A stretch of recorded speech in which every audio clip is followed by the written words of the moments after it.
All right, so I'll just go ahead and start this presentation off. Everyone, good afternoon and welcome to today's webinar on the environmental review process. Our guest speaker is Aaron with the who's an environmental officer with Indigenous Services Canada. He's based here in Fort William First Nation in the Ontario region. With over 25 years of experience in federal service and more than 6 years with ISC. He's supported First Nations in project development, regulatory compliance, and environmental protection, working closely with multidisciplinary teams and multiple government agencies. Today, Aaron's going to be sharing his insight with environmental assessment to help us better understand its importance. We're very fortunate to have him here with us today. And once the presentation is done, we will be doing a draw for those who have stayed for the full presentation for a $75 gift card. So with that, Aaron, I'll pass it on to you. Thanks, Peter. Yeah, just a heads up, the presentation has a few slides and we might be a bit strapped for time. So we'll just get to it. Just to note, I'll be answering questions when we reach the end, or most likely I'll be giving out my contact info and folks can forward questions to me via email. Also note, I'll be sending out an email to interested participants with a link and links to highlighted forms from the presentation. Environmental review process. The objective of the environmental review process is to assess the likely environmental impacts of a proposed project. Where negative impacts are predicted, mitigation measures are proposed to reduce or eliminate those impacts. Ensure compliance with the IAA and other environmental legislation. Screen project location for records of contaminated sites or other issues. Facilitate interagency review and approvals where other agencies are triggered by the IAA. Infrastructure Canada or Transport Canada. The ERP looks at the life cycle of the project, construction, operation, and decommissioning. This presentation is intended for use by proponents undertaking projects on First Nation reserve lands, which are pursuant to the Impact Assessment Act, or the IAA. Subject to Indigenous Services Canada environmental review process. It describes the steps associated with the ERP and the respective roles of proponents and IAC regional environmental officers. It should be used before an application for a project on reserve lands is submitted to IAC. While this presentation provides general guidance on the ERP, proponents are encouraged to consult with IAC regional environmental officers like myself to discuss the appropriate application procedures and any additional requirements for the particular projects. IAC developed the ERP in 2013 to satisfy its obligations under the Canadian Environmental Assessment Act 2012 and now under the Impact Assessment, and ensures that projects it supports on reserve lands proceed in an environmentally responsible manner. The IAA is federal environmental legislation that establishes a framework for evaluating the environmental impacts of designated projects and projects on federal lands. Under Section 82 of the IAA, federal departments are required to ensure that proposed projects on reserve lands are not likely to result in significant adverse environmental effects before they take action or make a decision that would enable such projects to proceed. Most projects proposed on reserve lands are not designated projects and thus do not trigger a federal impact assessment, but they may be subject to a Section 82 determination of environmental effects by the supporting federal department, in our case ISC. The ERP is a project planning tool that enables ISC to carefully consider the environmental effects of proposed projects and the impacts of those effects on Indigenous peoples, health, and socioeconomic conditions in communities.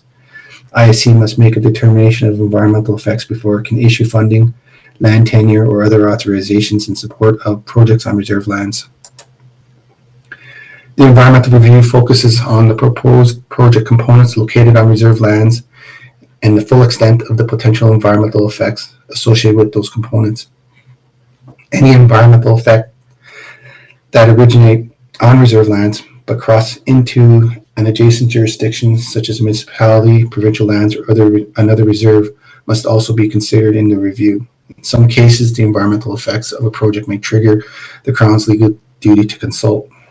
Through the ERP, mitigation measures and best management practices that may eliminate or reduce the environmental effects of proposed projects can be identified, and follow-up programs may be recommended.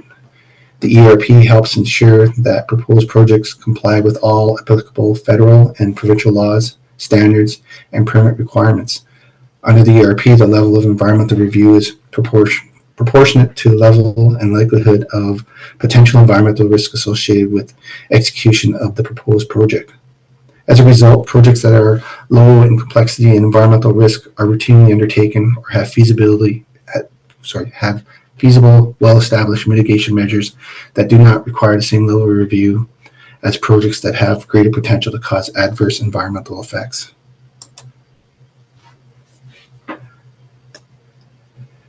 Before we go forward, we should take a quick look at the Environmental Review Process Project Description Form, EPD for short.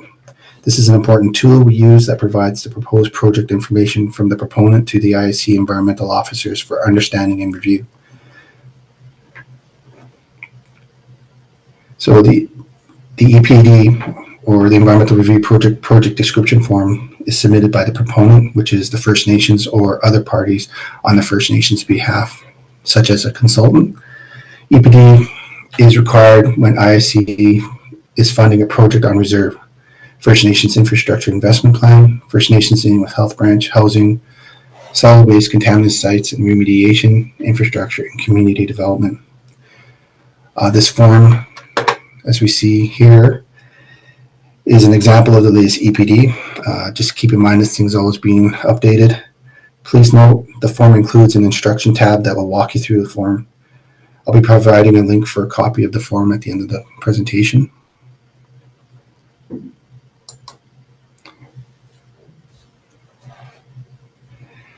The EPD is made up of 5 sections of information that are divided into 2 parts.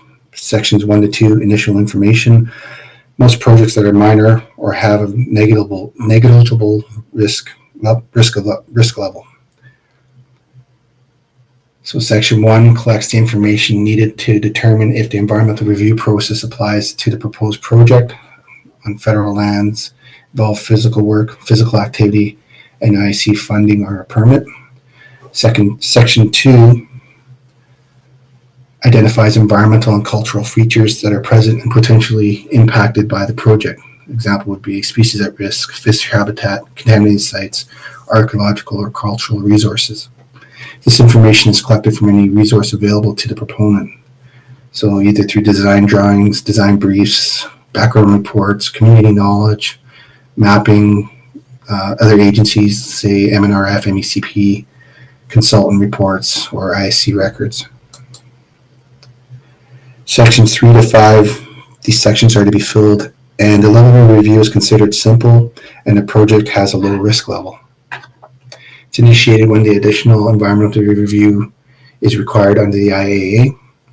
This information will potentially be posted to the registry for a minimum 30-day public comment period. Design consultants are typically involved on these types of projects and complete the sections 3 to 5 of the EPD.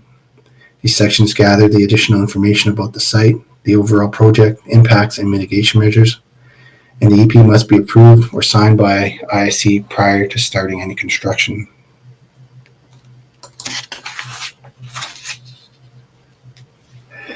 The ERP consists of 5 steps. We will go through each of these steps and how projects navigate through the process. So, step 1 determines if the ERP applies. In step 1 of the ERP, the proponent must complete sections 1 and 2 of the project description form in order for the project to be considered for the environmental review process. Evaluation questions. After sections 1 and 2 of the project description form are submitted, the proposed project is evaluated against 4 questions to determine if ISC is required to make a determination under section 82 of the IAA.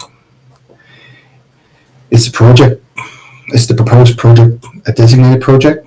Sections 82 and 83 of the IAA do not apply to designated projects identified in the physical activities regulations or to projects designated by the minister under sections 9 of the IAA. Designated projects are projects with a large potential to result in significant adverse environmental effects within the federal jurisdiction and are therefore subject to federal impact assessment undertaken by the Impact Assessment Agency of Canada. Any designated project proposed in whole or in part on reserve land must be referred to the IAAC for consideration via the impact assessment process.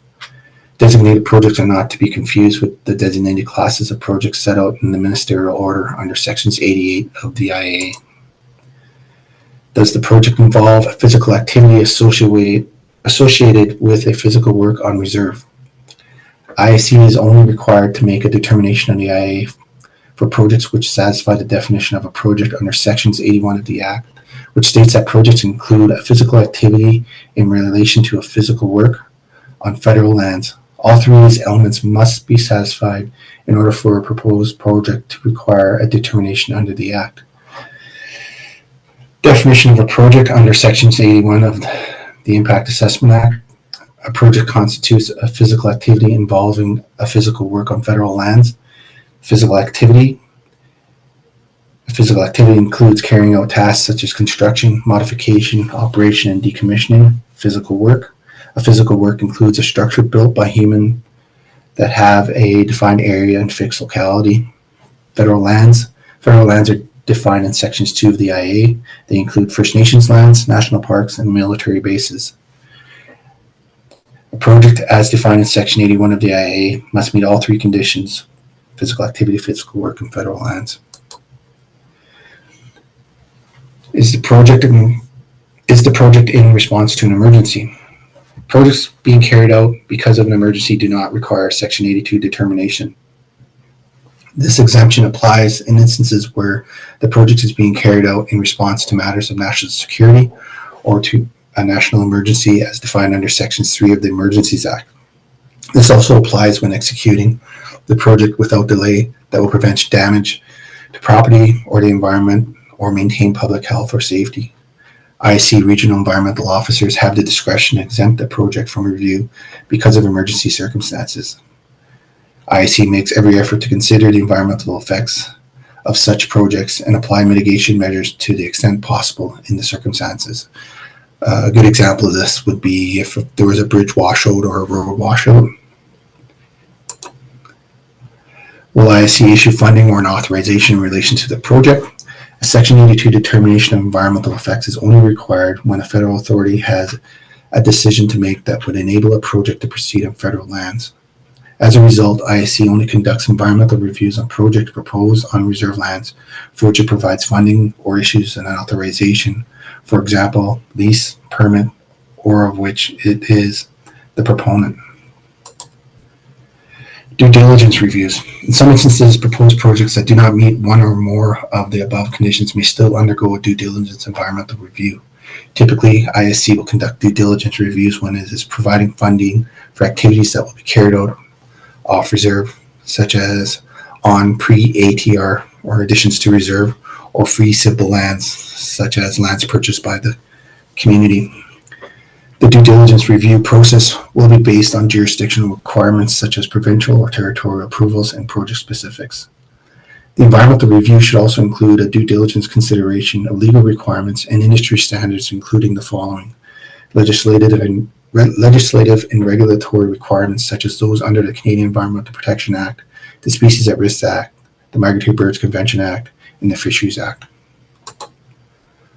Step 2, identify levels of environmental review. In certain instances, a project that meets the definition and criteria of the classes of projects outlined in the designated classes of projects order may be exempted from environmental review and from publication on the Canadian Impact Assessment Registry. The IC Regional Environmental Officer is responsible for making decisions based on information in sections 1 and 2 of the project description form. Proponents may be required to provide additional information. If it is determined that the ERP applies, the IC Regional Environmental Officer is required to post the notice of intent on the registry. The public is encouraged to provide comments regarding that determination. The legislative requirements for public participation are set out in sections 84 and 86 of the IA. While IIC may also choose to do more, the IA requires that IIC Before making an environmental effects determination, post on the registry a notice that indicates that it intends to make determination and that invites comments from the public for a period for at least 30 days. Consider public comments when making the determination and notify the public of the determination by posting a notice of determination on the registry that includes any mitigated measures taken into account in making the determinations. ISC will contact the proponent if more information is required to perform a risk assessment, which may include completing the project description form from sections 3 to 5. Once the project description form is complete, ISC regional environmental officers will review the information provided and perform a risk analysis to identify whether there is a need for further environmental review. The risk assessment will include the following considerations: potential for pollution of soil, air, surface, or groundwater, potential for effects on species at risk or migratory birds, potential for effects on fish or fish habitat, potential effects on other valued ecosystem components, potential effects on First Nations or treaty rights, potential for public concern, ability of any identified risk to be managed via best practices, standard mitigation measures, or regulatory means, potential effects on health, economic, and social conditions, which include human health services and infrastructure, land and resource use, recreation, navigation, community well-being, structure, site, things of historical, archaeological, paleontological, or architectural significance, and economic conditions and livelihood. Using the results of this analysis, ISC regional environmental officers will assign a level of review appropriate to the project based on its potential risk to the environment. So, a minor review. Many small-scale or routine projects supported by ISC are considered to have very low or negligible environmental risks because they have well understood, predictable environmental effects that can be managed with standard best practices. The majority of projects that ISC reviews are considered minor projects. Smaller projects will not require the same level of detail as larger, more complicated projects. A simple environmental review. Projects that have been assigned a low risk level will require further environmental review. Sections 3 to 5 of the project description form specify the additional information required for such projects. For any interaction between project activities and environmental components where potential risk is identified, the proponent must propose appropriate mitigation measures to reduce or remove that risk. Detailed environmental review. When a proposed project is large or complex in nature, the interactions between the project and the environment are less predictable, and identifying the potential adverse effects and appropriate mitigation measures will be required careful analysis. For these medium risk projects, ISC will require a detailed environmental review report before it can make its determination. Proponents are referred to the guide completing a detailed environmental review report, which sets out the requirements for preparing a detailed environmental review. The detailed environmental review report should be prepared by a qualified independent third party and submitted to an ISC regional environmental officer for review and determination of the environmental effects. 3. Analysis of environmental effects. In Section 81 of the IAA, environmental effects are defined as changes to the environment and the impacts of these changes on Indigenous peoples of Canada and on health, social, or economic conditions. For each adverse effect identified in the project description form, mitigation measures should be proposed with the aim of eliminating, reducing, or otherwise controlling the adverse effects. Mitigation may take many forms, including revising the project design, adding some features, or changing the location or timing of the project. When determining the likelihood of significant adverse effects, the probability that the effect will occur, and the level of scientific uncertainty associated with the information and methods used in environmental review must be considered. During the review, ISC may need to seek or require the proponent to seek the input of other federal departments or agencies such as the Department of Fisheries and Oceans or Environment and Climate Change Canada regarding potential effects, mitigation, best practices, and applicable regulatory authorizations. While the IAA does not set out specific timelines for such input, departments and agencies are encouraged to work cooperatively and respond to requests for information and expertise in a timely manner. climate change adaptation and sustainability. The Government of Canada has made a strong commitment to reduce environmental pollution and adapt to climate change, including through close collaboration with Indigenous groups. ISC encourages project proponents to take long-term sustainability and climate resiliency into account when initiating and developing projects. For most minor and simple reviews, the projects do not considerably add to the issues of environmental pollution. However, a climate change lens should be applied to all levels of review, and it is at the discretion of the regions. Proponents should always keep low carbon alternatives, adaptability, and sustainability in the minds when developing and initiating a project. Step 4, considerations of factors. ISC's determination regarding whether the project is likely to cause significant adverse environmental effects must be based on the following factors specified in sections 84.1 of the IAA. Indigenous rights, Indigenous knowledge, community knowledge, public comments, and mitigation measures.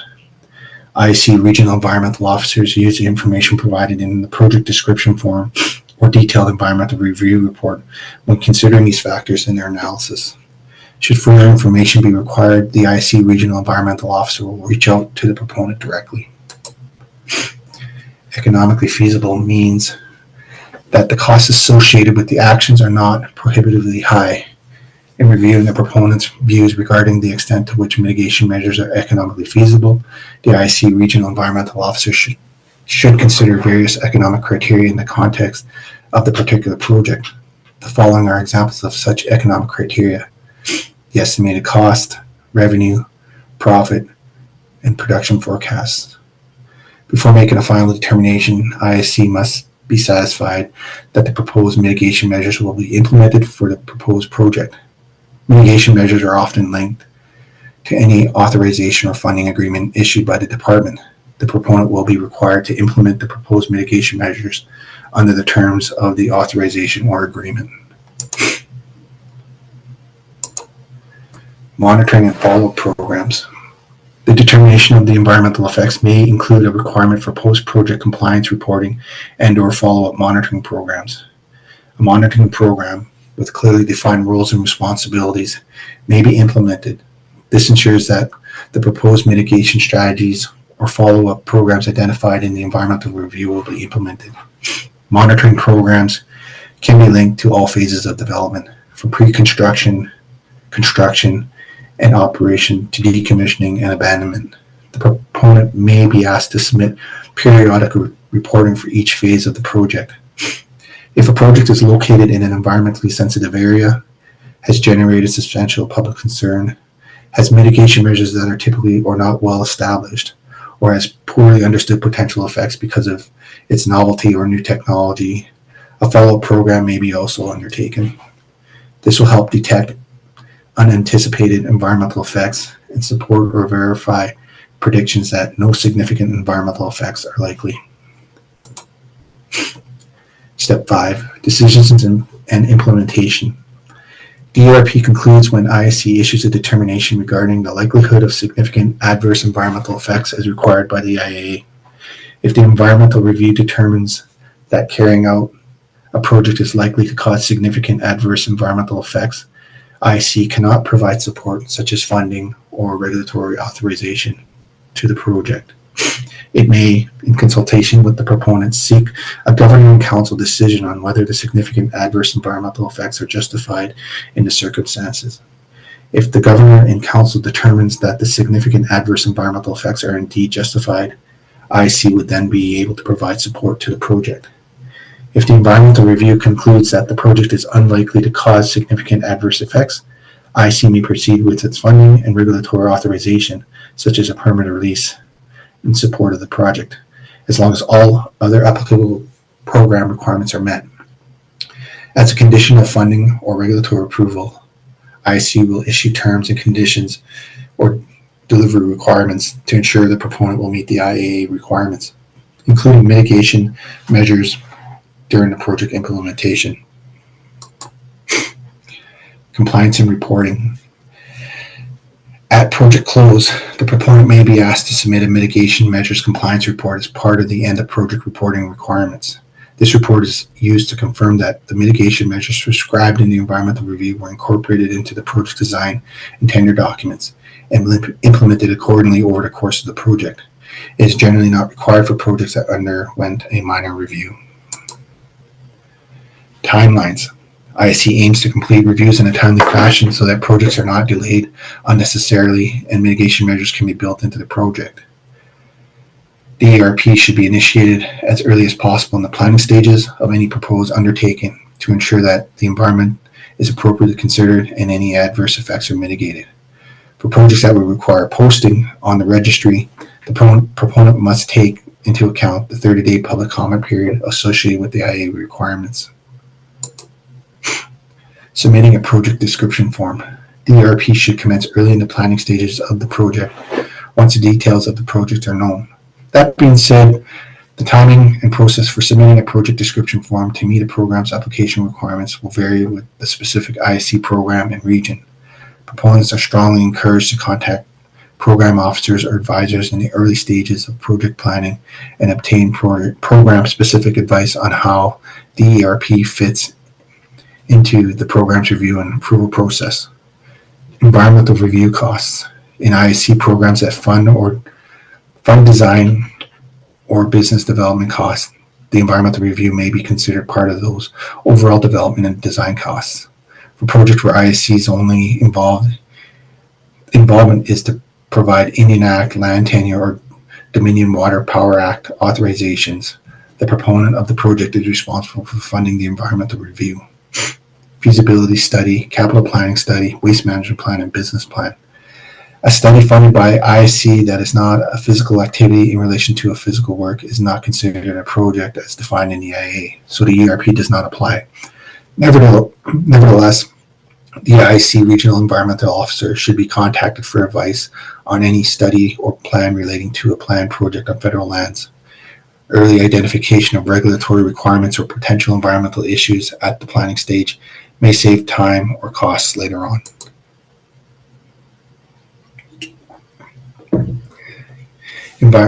Environmental review process for projects cited on both on and off reserve. Section 82 requirements only apply on federal lands, so only the on reserve portion of the project would be subject to the ERP. Take the example of the proposed construction of a winter road joining two or more communities. The on reserve portion would be subject to the ERP in accordance with Section 82 of the IA. For the off reserve portion, the review process required will be based on jurisdictional requirements such as provincial and territorial environmental assessment approvals and permits, project specifics, and regional requirements. In these cases, IC may consider using the provincial process to meet its requirements for determination of environmental effects, in keeping with the project and review principles. Regardless, the proponent must demonstrate that it has met all applicable requirements before it receives ISC funding approval. So this is just a listing of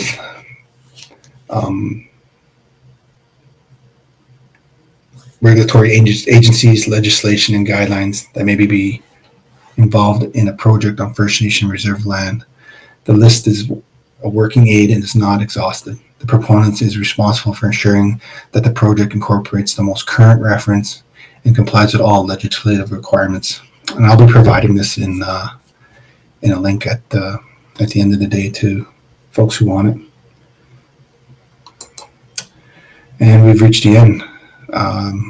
There's my contact email if anybody's interested, and I'll get back to you with any questions or concerns unless anybody has any questions now. Thank you.